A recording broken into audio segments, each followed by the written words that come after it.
Welcome, thank you for joining me today on this episode of the Duct Chronicles. Now, this one is very special. This one is going to be the biggest episode I've ever done. Not all, it's basically in the size of the project that's like really big. So instead of having my hands making it there, I'm going to have a blueprint of what I have, and I'm going to zoom in on specific parts as I make this project, this sculpture. And all this, yeah. So, before we start, I'd like to say that this took the entire day one Saturday. So, that's the longest that a project has ever taken me. Usually it takes me 10-20 minutes. No, this one took the whole day from 10 a.m. to midnight. It was, ooh, okay. Anyway, so this is what I made.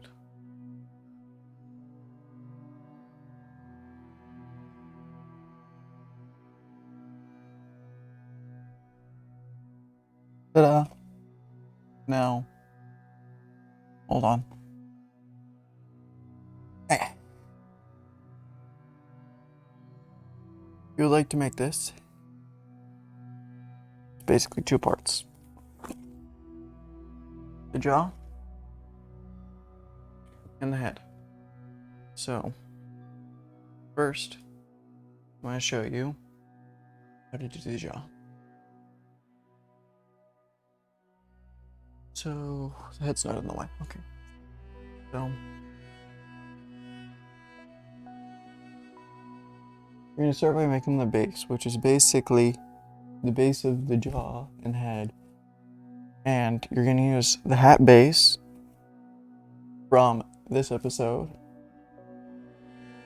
And you're going to make a vertical line down to where the back of the jaw will be. So it'll go straight down from the sides. And secondly, you're going to make a diagonal line that goes to your chin. Now, when you're making this, you want to have a sort of U cut out in the back of the jaw so that you can easily slide your head in and out, because this is superimposed. And so it's harder to fit your head in until it's where it needs to be. Anyway, so once you have the hat and the base done, I did it in white because in all of the animations, like the souls are white, so I put the white on the inside, which is really cool. Anyway, so I didn't have dark brown, so light brown. That's what I have. So anyway, next thing you want to do is you want to make a paper layer, so a 2-layer high papered layer of duct tape along. It'll be the length, but it'll go around the base tightly. It'll be the exact size of the base. The top of it will start here, and then it'll end on the sides. And it's just up to, like, you put it on, you make sure it's like as flat as you can have it. You don't want it too high, you don't want it too low and have an underjaw. So it just takes like just eyeballing it and looking at it. Once you have the inside, you're going to take the bottom here and make a sort of stand for it so that it stays in its top right position. And once you have the stand in place, this little U thing here, loop, anyway, so once you have this loop in place, then you make the outside layer, and then you tape the backs together so that you have a steady point to begin with. Then you just layer on the top so that it has stability, and then you make the teeth. It's not that hard. The teeth are tiny cylinders with the inside, and then just a flat piece just little draped over them. They're not too complicated. Now, what does get complicated is the top of the head. That is where it gets difficult. So, what to do with this? First thing you want to do is to make a second head base or hat base, but that's bigger than the other. That's able to fit on top of the first one that you made. So instead of using your head as a measurement, you're going to use the previous hat base as a measurement. Once you have that done, it'll be a lot easier to do everything else, because I didn't do that, and it made it so much more hard. Because as you can see, this rim right here is a lot bigger than the hat base. So to begin with this, you have to make the cylinder, and you make it the size of the jaw. So you're making it basically the jaw, but all the way around. So once you have it all the way, you're going to pull it back a little bit, because this little front part here is, I don't know, anyway, his front teeth piece, yeah, those is going to be equal. It's going to be to the front of his mouth, so his front of his jaw is going to be right here, and it's going to be there to open and shut. Now, this took a lot of effort, trying to experiment with different things and get it all to work, so just bear with me, okay? Okay, so to do the inside, I had to improvise and have different pieces that are just taped along, basically suspending this basically frame of a hat base, which drapes over that one, the jaw hat base.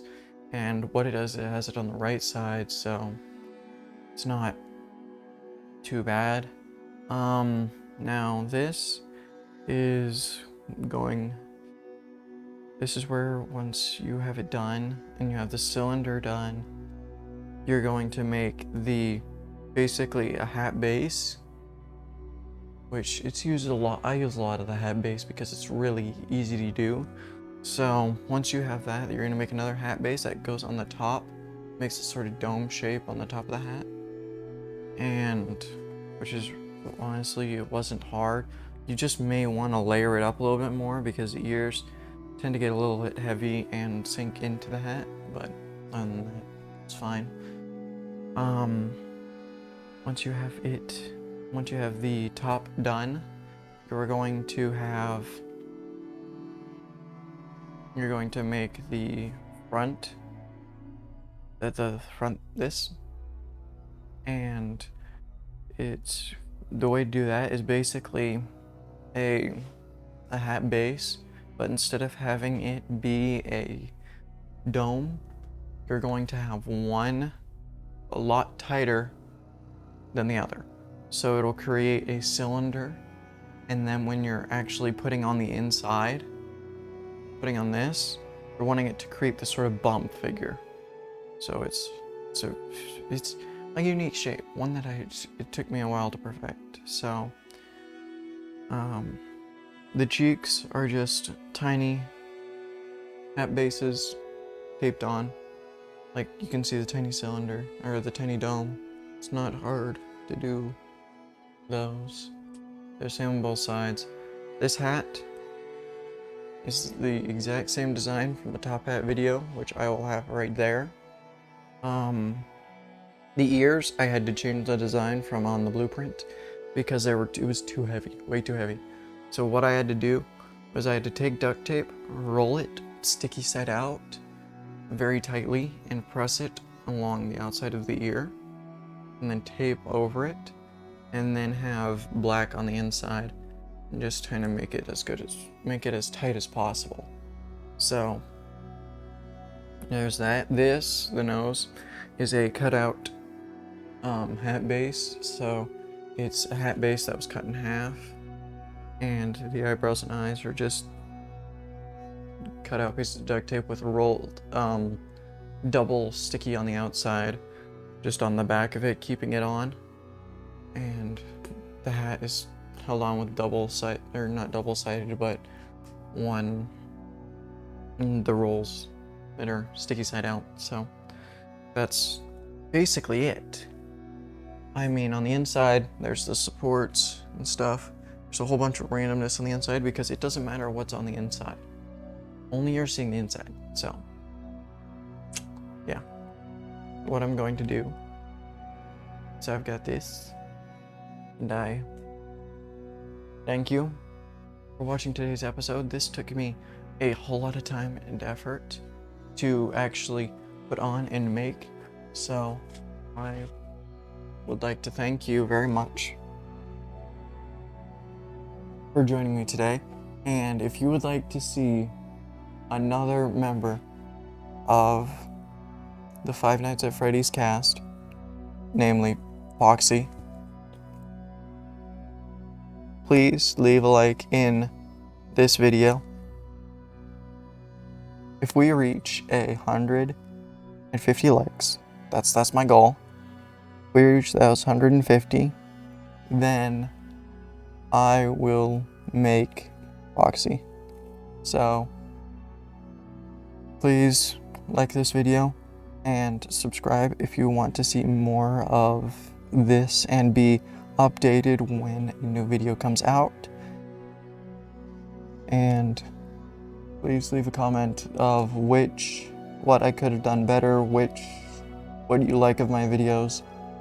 Thank you so very much for watching me today, and I will see you in the next one. Goodbye.